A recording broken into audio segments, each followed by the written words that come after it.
Palju õnne sulle, jälle võitsid. Räägi, millised muljed sul tänasest võistlusest on? Rada oli väga mõnus, ilm on ilus, võistlejaid palju, tunne hea. Kuidas sa tänast parkuuri kommenteerid?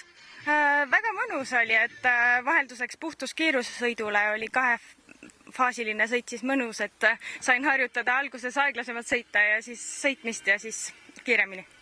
Olid täna stardis jälle Aga Flamencoga, mitte oma hobusega. Mis põhjusel?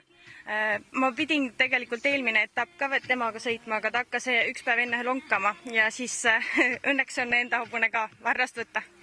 Ja tegelikult sul läks eelmine kord oma hobusega ka ju päris hästi? Väga hästi, sest ma viimati hüppasin enda hobusega Saku Suurhallis.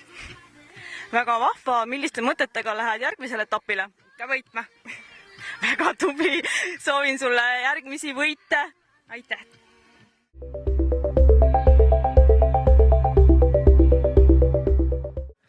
Helge, sulle võib täna kahekordselt õnne soovida. Kõigepealt palju õnne sünnipäevaks. Ja, aitäh.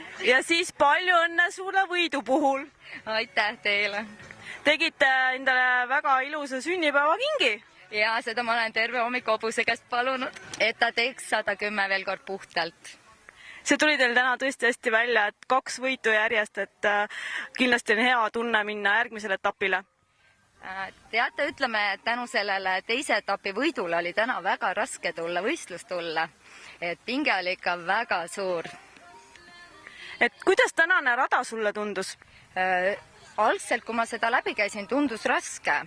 Et just väike plats ja meie jaoks, kuna ei ole nii väga põrkehobune, siis need pöörded ja asjad olid väga sellised hirmsad, aga kui sõitma saime, siis väga hästi klappis kõik ja tuli hästi välja ka.